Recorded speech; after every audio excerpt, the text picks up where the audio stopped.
Hey folks, hello again, and welcome back to another episode of Car Show and Tell. I am your humble host, Tim Toolman. And again, we're back working on the C4 Corvette project, Project Plastique. And where last we left you, we had gotten a bit of this done. Got our control arms, our shocks, our new sway bar, and all that goodness put back on the car. And we have yet to accomplish our wheel bearing upgrades that I've been mentioning in the past few videos. So, here we are. Without further ado, why don't we get started? Okay. So, a little bit of background. When I first got the car, the wheel bearings were bad. They were worn. They had some play. So I ordered some standard replacements. They were good quality bearings. And I replaced them all. And in short order, a couple of years later, they were all bad once again. So I ordered another round of name brand decent quality bearings, SKFs and Timkens, in the hopes that maybe that wouldn't happen again. But it did. They were bad again. So I decided we had better do something different. So, had to do some head scratching and looking around and try to find something that we could upgrade these bearings to without completely blowing the budget. Spoiler alert, this budget is way blown. I mean, whew, wow. Anywho, I don't want to think about it. It makes me sad. So, let's start getting everything put back together here, and we'll get into the thick of it to learn all about what we got here. My brake video from way back when I put the bare brakes on. We got our brake caliper bracket and an 050 washer. Goes on the back side of our front upright spindle, whatever you want to call that. And then we drop another 050 washer in between. We run our bottom bolt in. And they are, I think, a 22 millimeter bolt, if I'm not mistaken. And there's a reason that I'm doing this. There's a reason that I'm putting these brackets on before I do anything with the hub. It is not for suspensive purposes. I'm sure you shiver with anticipation.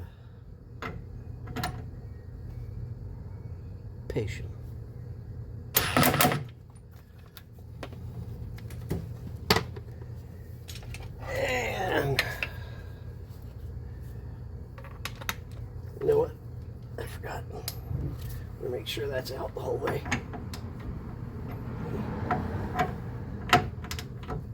One of the steps that I did before was made sure that this sucker was pulled out as far as possible to give the caliper as much clearance as I could. Let me try the bottom bolt first.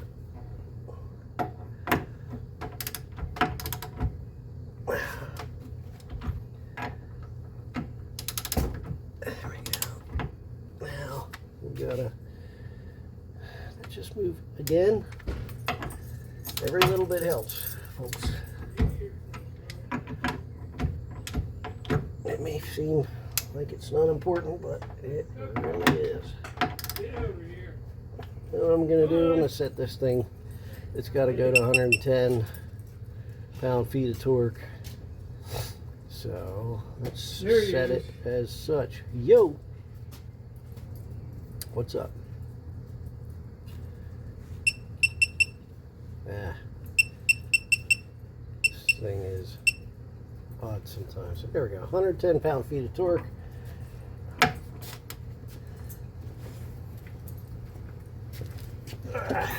Wait. I gotta stand for this one.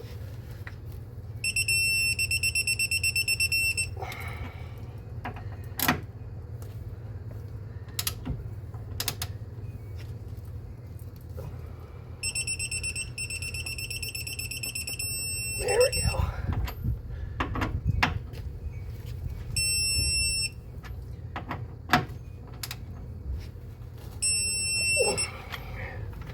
Ish toit.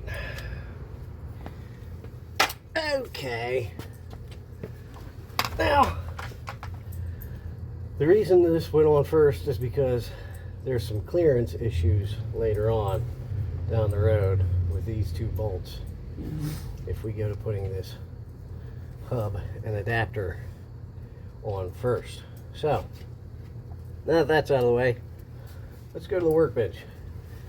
We'll give you a gander at what we're working with. As we've done so many times in the past, we've got a box. And I'll bet you're wondering, Tim the Toolman, tell us what's in the box. Cue Cooney.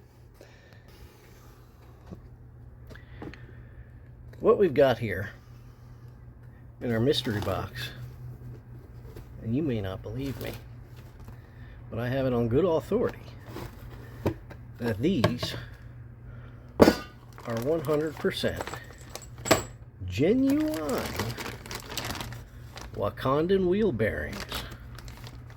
Huh? What are you talking about? Wakanda. Alright. Slow down.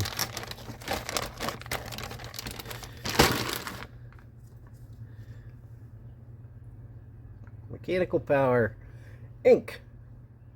sells these online. I present to you the Black Panther of wheel bearings. Okay, let's break this down. So, I better back up a moment actually. We got some of these. Dialed up VanSteel on the interwebs and talked to them about getting a set of hub adapters for a C4 Corvette. These have been around for a while. They've been made by a few different folks. I think the original guy that made these was Strano Parts out of northeastern PA. And then the design made its way around a couple of different people. And anyway, this also wound up with VanSteel, the design.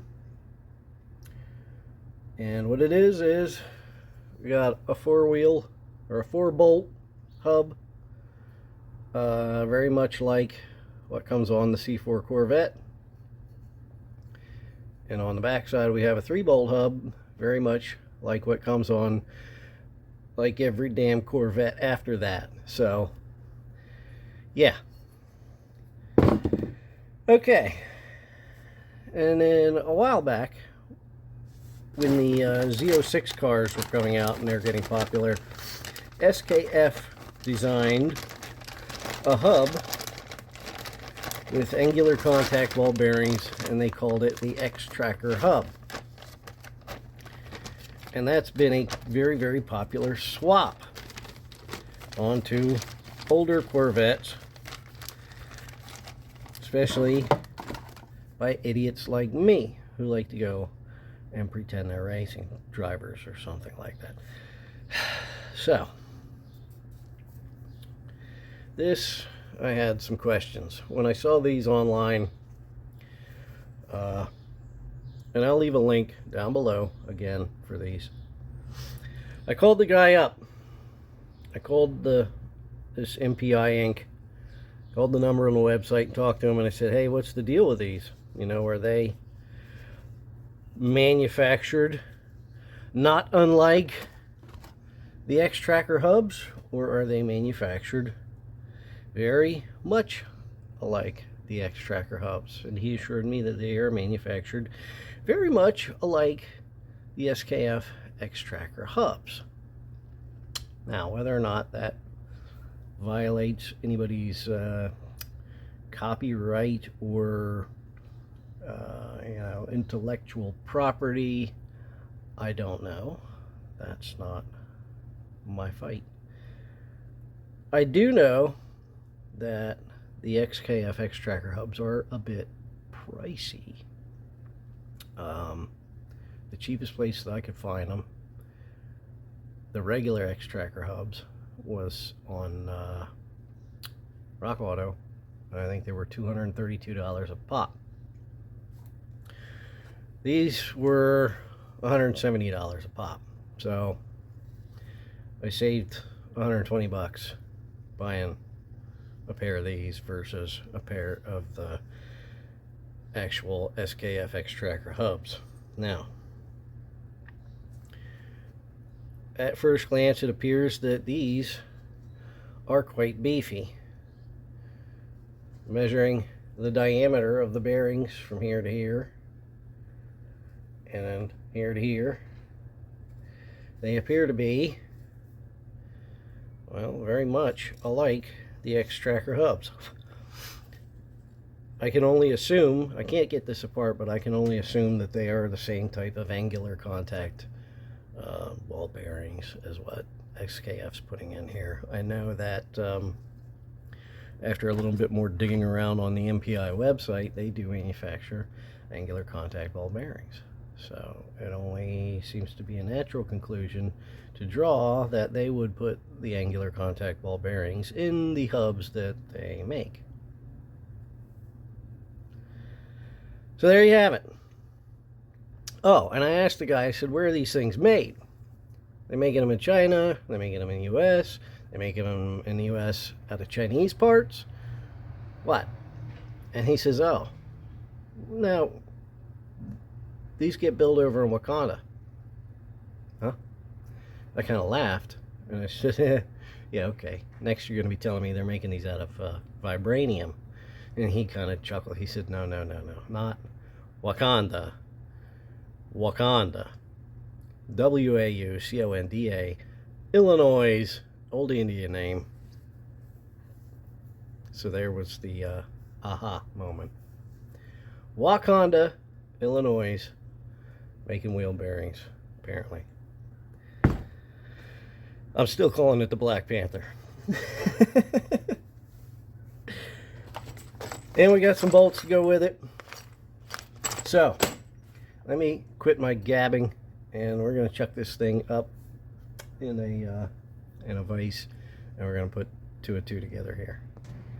Okay, don't mind the cluttered workbench. It's not mine. So, we got a knockout here. Okay, you can see that right there. So this only goes one way. We got a pigtail on our bearing, and that's got to go through the knockout like so. And then we've got 3 10mm Allen head cap screws that go through the back side here.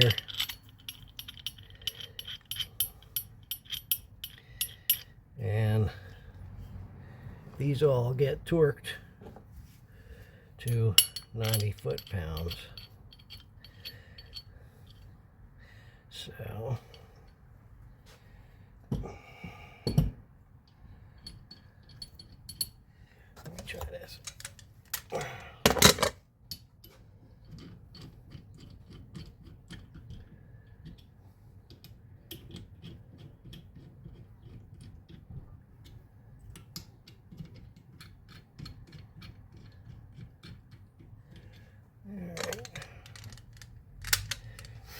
I got a vise and I got a cloth. set this in my vise. And I'm just gonna, come on, give this a gentle squeeze here.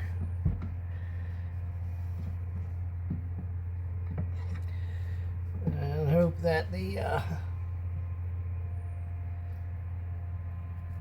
washcloth keeps the jaws from marring anything.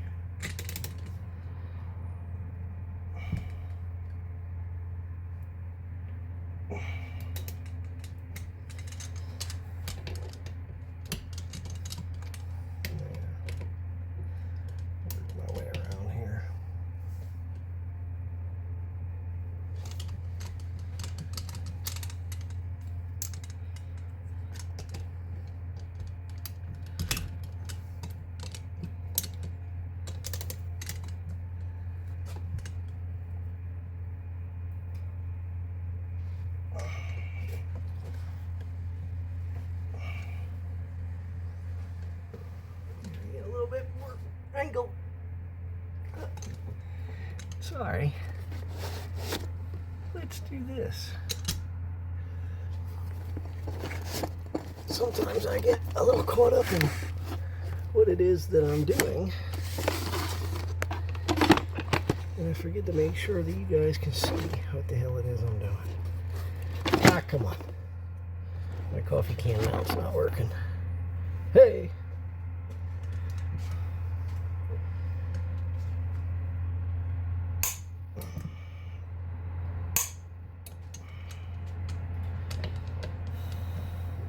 Come on.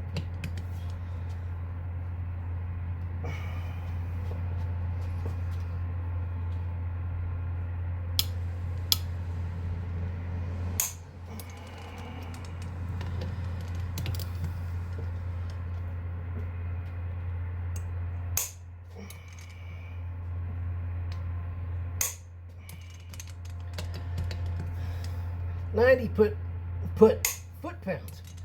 90 foot-pounds on the 10mm Allen head cap screws.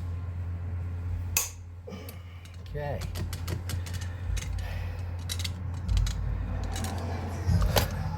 That's done. Now I gotta get a Sharpie, and I will show you in a moment what it is that we're gonna do with that. Alright, here I am.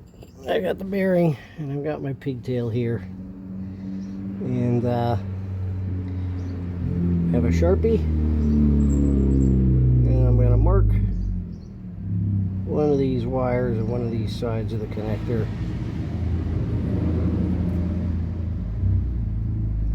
And I'm going to come in here and I'm going to mark that terminal that's inside this connector as well as I can, so that it's blue as well. And then what I'm got to do is I got to de-pin this connector, and I'll show you why then when we go to install this thing.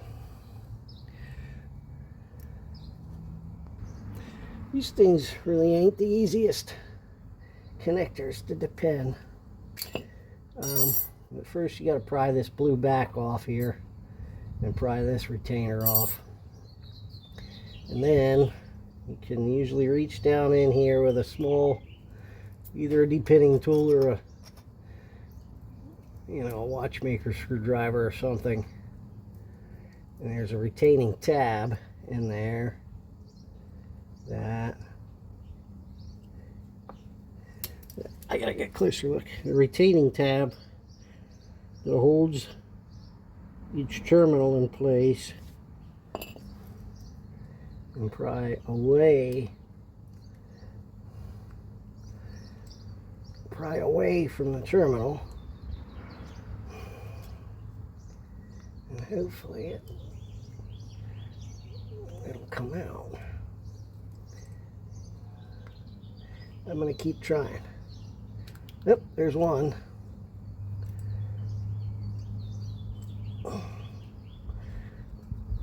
Sometimes it takes quite a few tries.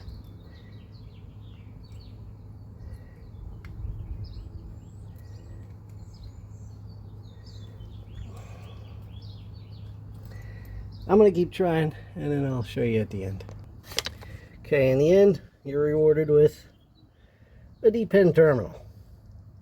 And you'll notice I went and colored that terminal that I marked inside of the plug. I covered it a little bit better because that ink tends to come off quite easily. So I don't want to risk wiping off what little was on there. So I marked it a little bit better. Okay, now that that's the pen, what we're going to do is we're going to take 2 of the 4 mounting bolts that come in the kit and their washers, and we'll get these ready. And this hub, what we're going to do is take these wires and sneak them through this hole where our original ABS sensor came through and read the original hub. Okay. Once those are peeking out from behind, we can take 2 of our mount bolts and going from the back side, we can start those in.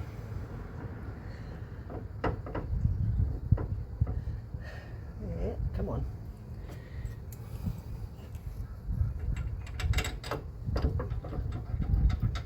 Go.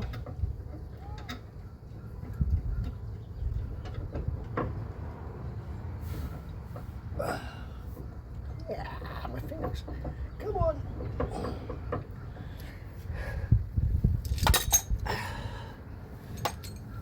What size are they? 15s? Oh, let's find out.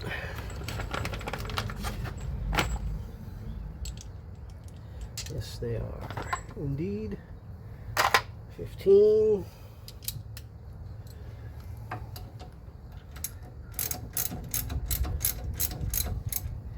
And just gonna snug them like so. And now we have our bracket, our original ABS sensor bracket, right? And I'm attempting to retain the ABS functionality on this car. The built-in sensors in these hubs are, from what I've read, supposed to be backwards compatible, i.e. they have the same number of teeth on the wheel as did the original ABS sensors. So I am going to, this is the left hand, so this will go on like so on the back side.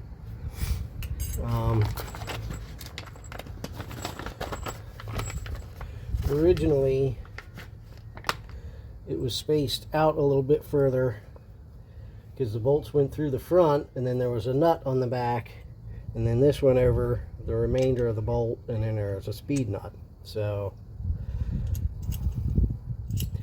if I run the bolt through, put a washer on, that'll give me just enough spacing off from the back side of our hub, or our spindle, or our upright, or whatever you want to call it.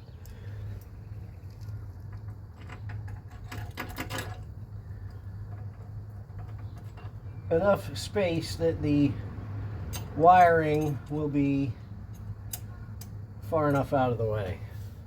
In other words, you dig?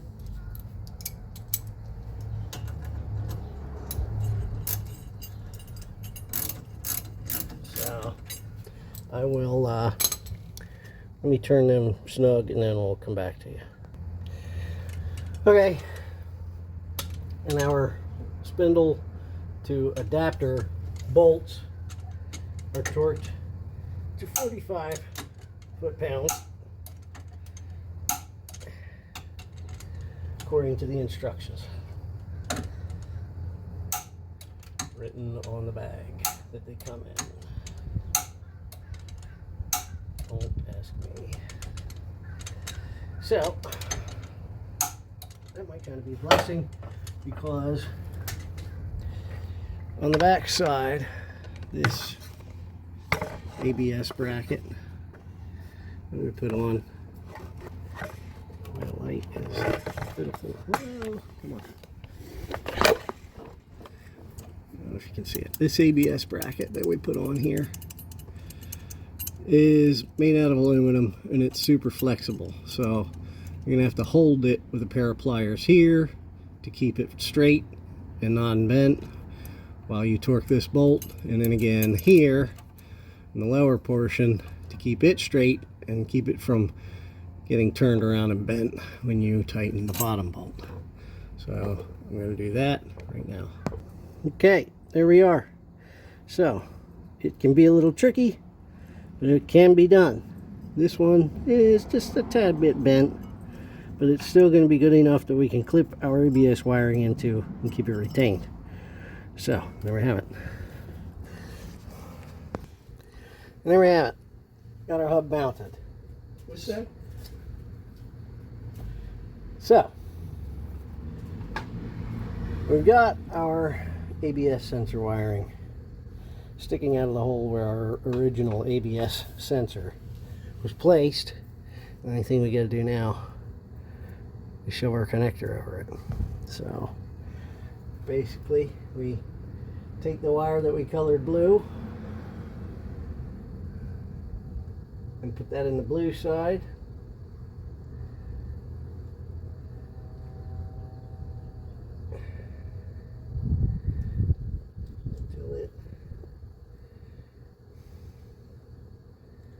Until it don't come back out anymore. And this might be might work a little bit better if we pull on it. There we go. And actually I should have done these both at the same time. Yeah, should have slid both of them in at the same time. Oops. Oh, well, that makes it easier. It came off. It's not broken, is it? Oh, please.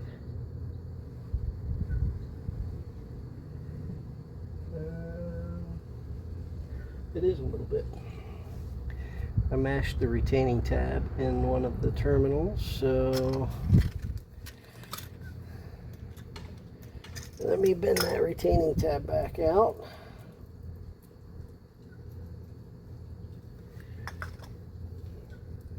Back in, rather. Now, that should retain it. Blue side to blue side, not blue side to not blue side. And push.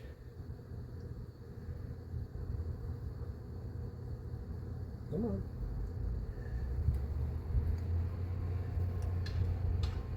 Just, there's scant little wire to do this with. It basically will just reach, and that's it.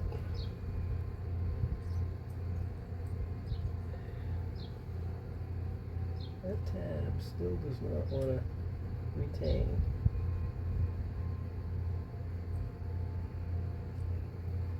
And I don't know why. It's coming back out.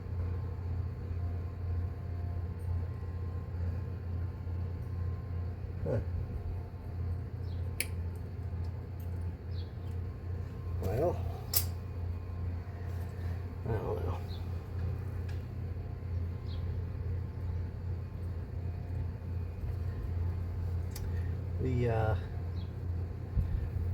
The other side of the car had a little bit more wire for me to work with.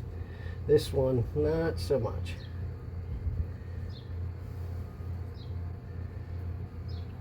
So, I don't know. Let me see if I can figure out what the problem is here. Alright, so I got it to pin.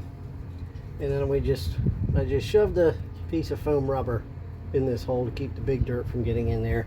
It probably doesn't matter because we've got a big hole right here. I mean, the wheel's going to cover that up, but still. This will keep the rocks and the big chunks out. And hopefully we can plug our ABS in here with an adapter cord that I'm going to make up. And hoping we get the same action out of it. We shall see. We shall see. Now, in case you haven't noticed, let's move you over here. Whoa. Hey. So, that's the reason why we put this on first, right? So with this in the way, we're not going to be able to torque those bolts. Okay, so there you have it. One Wakanda wheel bearing. I'm still going to call it the Black Panther. The Black Panther of bearings. And you know what? All the ones that I bought before, even though they were Timkins and SKF, I think they all said made in China. I'm not sure. But yeah, I'd rather have Wakanda than Wuhan. So there you have it. Next thing we're going to do is grab our rotor, slip it on here, put our caliper back in place, and we'll be ready to put wheels and tires on. We got our bare rotors back on. Oop, I need a lug nut to hold it. Alright, there we have it. Oh, okay, it's just brake drag, but nothing's hitting, so we're in good shape. Pads where they need to be. Last thing to check is to make sure our hub centric rings, like a glove. Yeah, they go right on, just like they did the old hubs. So beautiful. Now I have to worry about my autocross wheels wobbling, and bang. The only thing we got to do is work on our ABS wiring. So let's get to that. Okay, so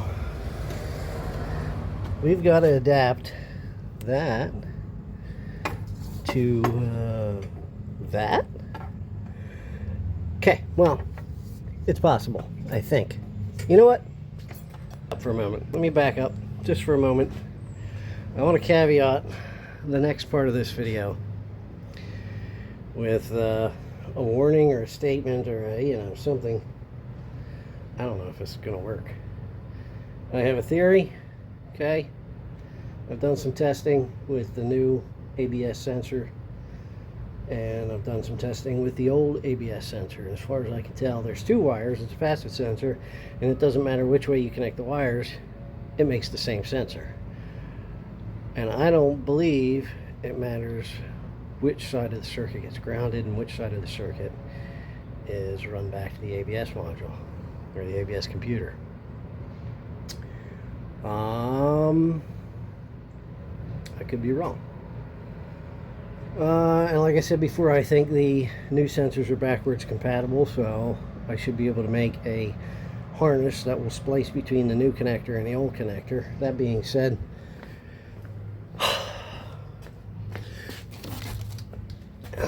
let's lay this out here.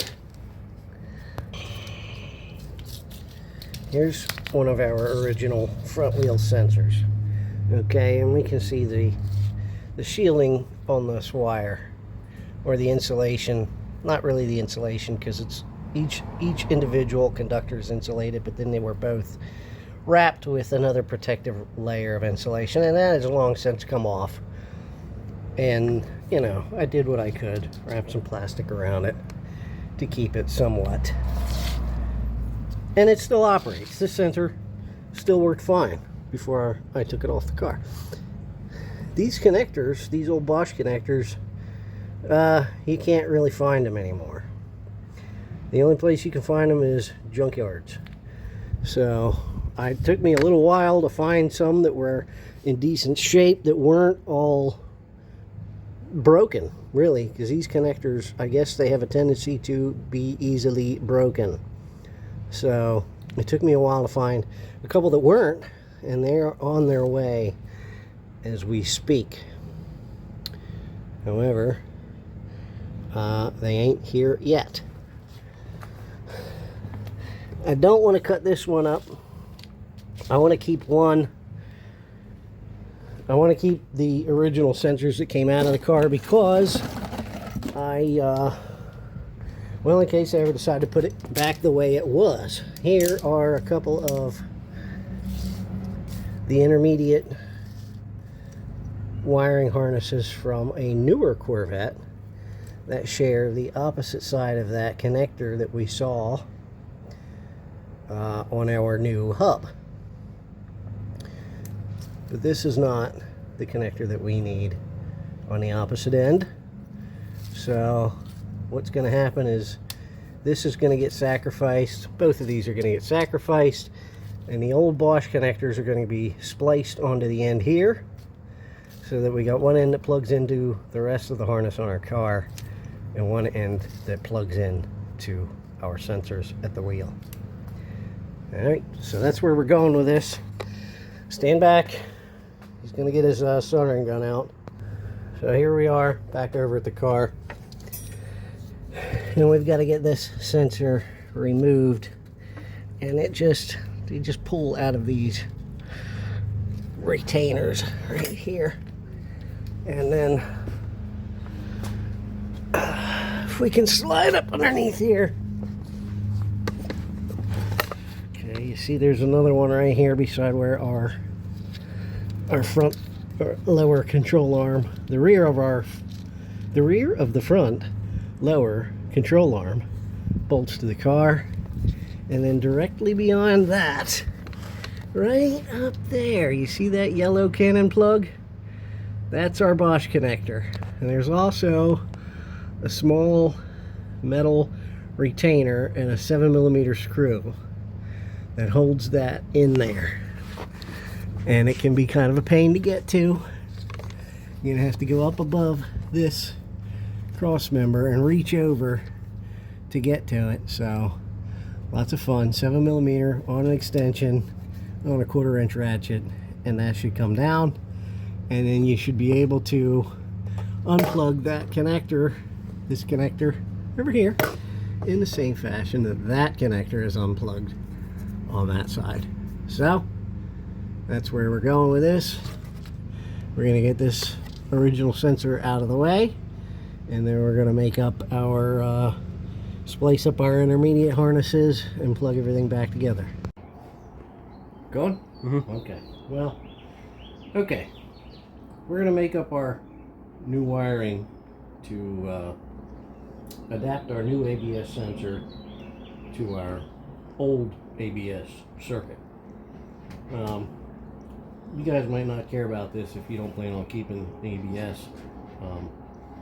So if you don't care about that, then I guess you don't really need this part. But me, I still drive this thing on the street, and I'd like to retain the ABS function if at all possible.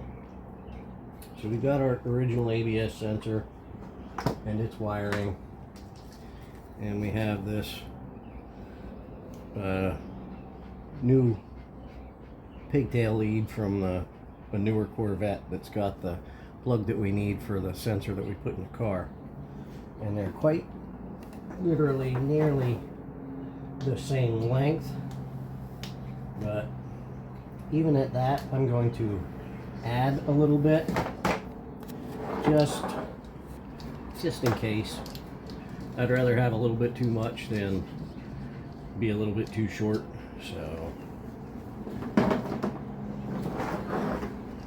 we don't need this plug. The other thing you could do is you could get the other pigtail, the other end of this, and splice it onto the harness that's underneath your car.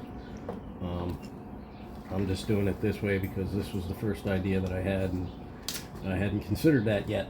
So either way, splicing is splicing. You're either splicing this or splicing what's on the car, and I'd much rather do this here at a table than do it laying on my back underneath my car. So there's that. Alright. So the first thing that I'm going to do is I've got to remove this gizmo and get it off my plug that I'm going to get rid of. And I haven't been able to figure out how to de-pin this plug. It appears that there's an insert in here that makes it impossible to de-pin these terminals.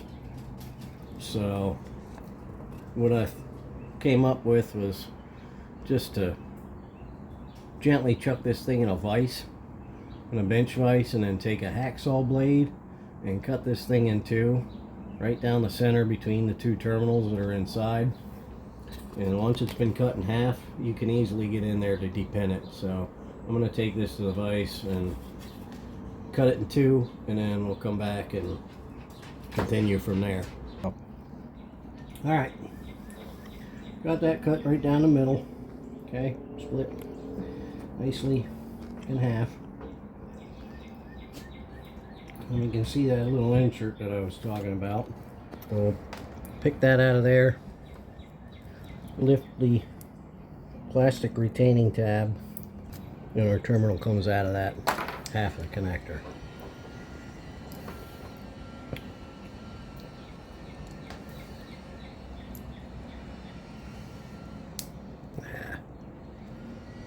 Come on. There we go. So once that's split, I'm just going to take our nippers and I'll just cut it off right where the terminal is crimped onto the wire. And then we can pull these little ends off like so. And we're going to set this part off to the side.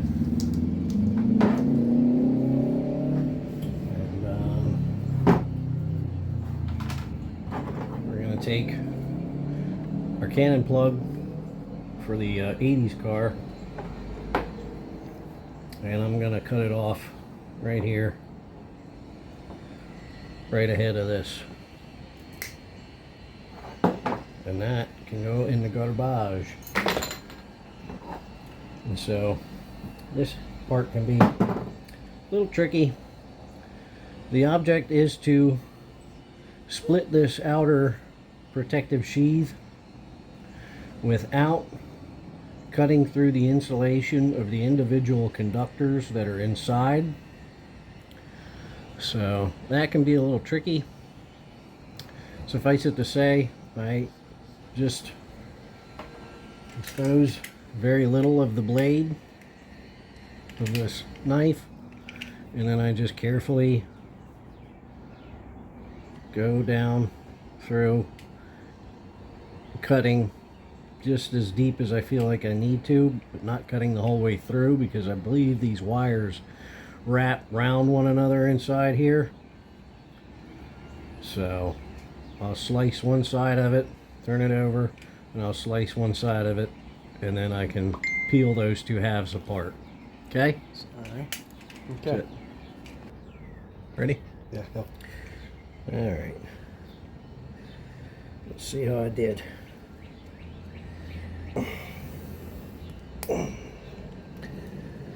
Takes a little doing.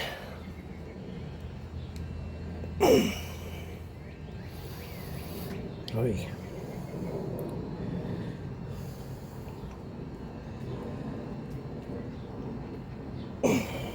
Christ.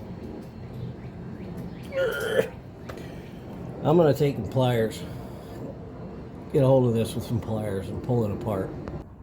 Okay, Once you have your insulation cut down and split, you want to come to the bottom of your slit and just cut around that outer sheath just deep enough to cut through that outer layer of insulation. As I said before, you don't want to cut into the insulation of the individual conductors, and then you can pull that part off. Okay, now we've got our insulation removed. We have our individual conductors exposed. And what I'm going to do next is take my new plug and just remove this outer sheathing. I'm going to take my old Canon plug, and I want to trim these two leads the same length as those two.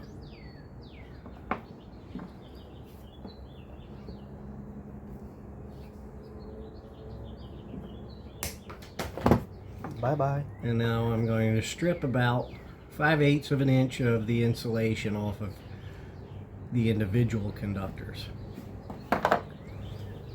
Stop it? Yeah. Okay, go. Alright, I'm just pulling off a length of solder.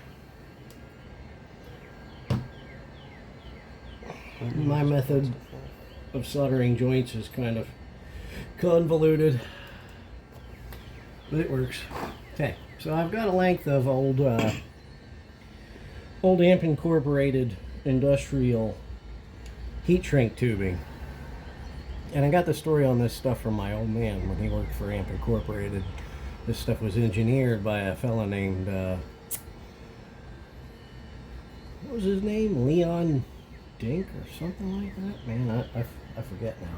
But made for the mining industry. It was made for insulating and weatherproofing splices and cables that were made, or that were installed in underground mines. And it's great stuff. Makes a nice thick weatherproof protective coat or layer for automotive use. It's really excellently designed for that. So I've got my conductors exposed here, and I've got my individual strands wound up, and what I'm going to do is get rid of the strings off my Band-Aid. What I like to do is wind each conductor around the other quite tightly. As tightly as I can make it anyhow. And it can be a little on the tricky side sometimes, but there they are. That's wound up. I want these two out of my way for now, and then I can take and brush a little bit of. Aren't you going to put individual wrap on them? I'm getting there. Not on these. There's not enough wire length here for me to slide down an individual piece of shrink tube without having it shrink from the transmitted I know heat what you're gonna do. Okay. of the transmitted heat that goes down the wire. It gets through the insulation and it just shrinks the tube right down too quickly. So Okay. take my solder and my iron. Very hot. Good and hot.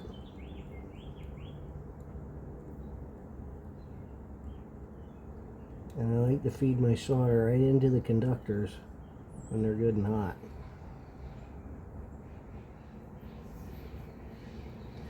I don't place it against the iron itself. I place it against the conductor and let the capillary effect take place without getting any extra in there. Okay. I'll give that a moment to cool. Then I'm going to take a length of electrical tape and I'm going to wrap that. So you can cut while I do that. Yep. Alright, so I've got my black conductor wrapped, and now I have my brown conductor. I have the wires wrapped nice and tightly, and I'm going to do the exact same thing I just did before.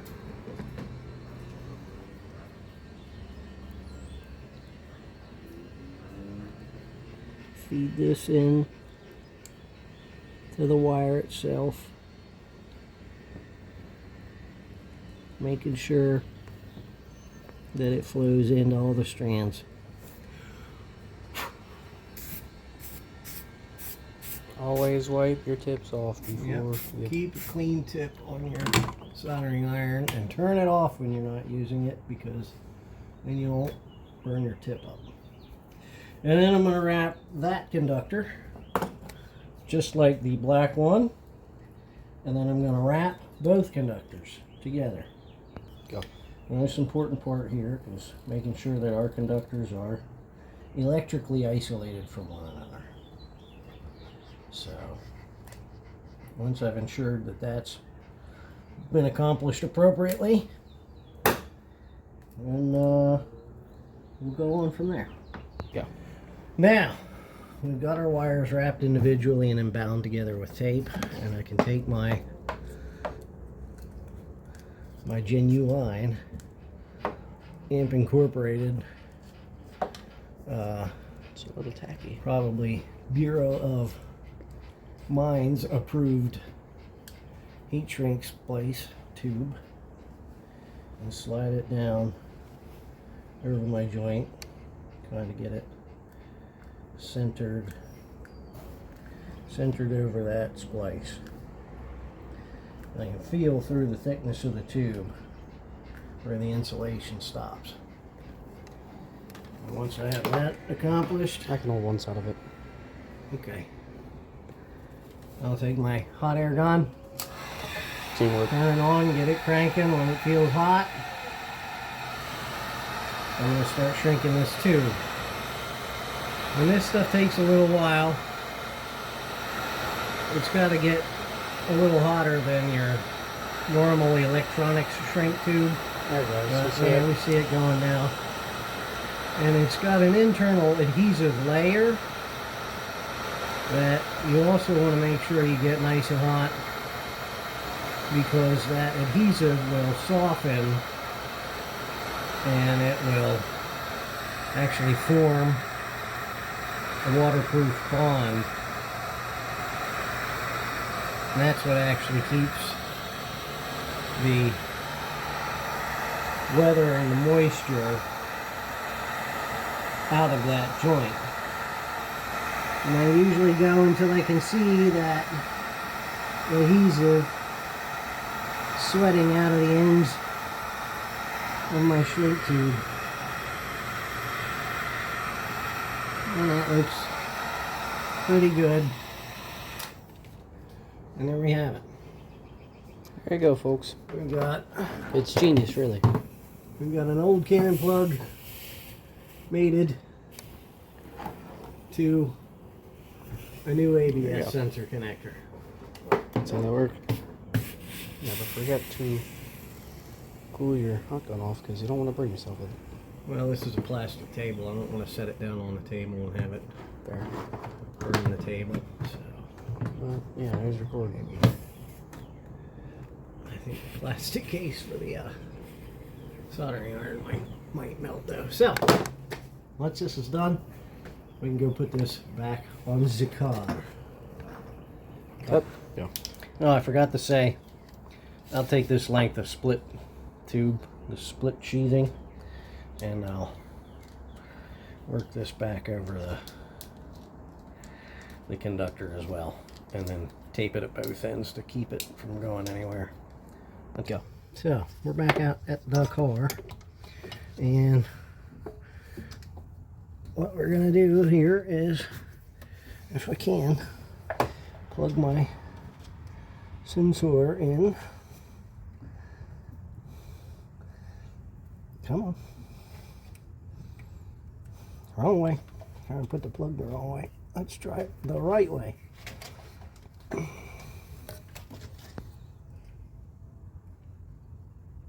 Oh, come on.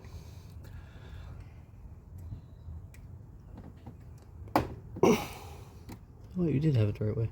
No, I didn't. I had it backwards. There's a tab. Oh, is it? I had it backwards. It was upside down. Oh. Okay. And there's a bigger tab on that side. Don't want to go. What the shit? I got the right damn connector.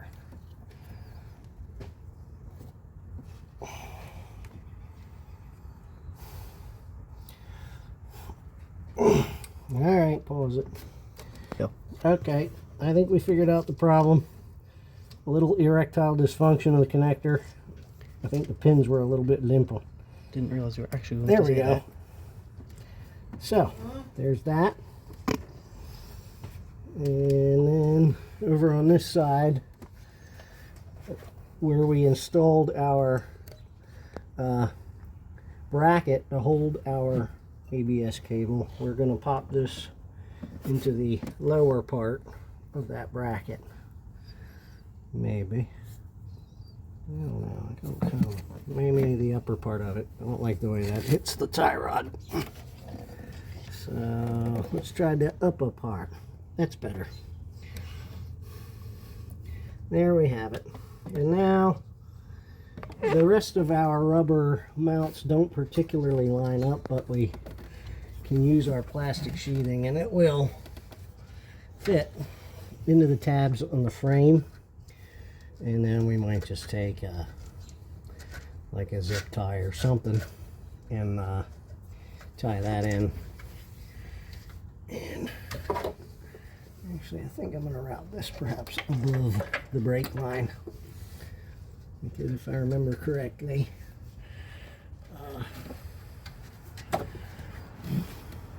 this is going to come back. When I turn the wheel this way, this is going to come back. Well, that's the way I'm going to leave it. If there's any issues, I'll change it. And then up underneath, we'll just route this cannon plug in the same fashion in which the original was routed and clamped up. So, I know I probably look like a crazy person right now, but It looks fine. my hair's not messed up. Nope, it's all flat. Wow. All right. But anyway, that wraps up another installment of the C4 Corvette project here at Car Show and Tell. I am your humble host, Tim Toolman. Please don't forget to like, subscribe, hit the bell thing, and whatever it is. I still don't know how it works. But yeah, there we go. So stay tuned. We got the front end wrapped up. That's half the project, so that means we get to tear the rear end out of it now and basically do the exact same thing, and maybe even a little bit more. So I'm done talking.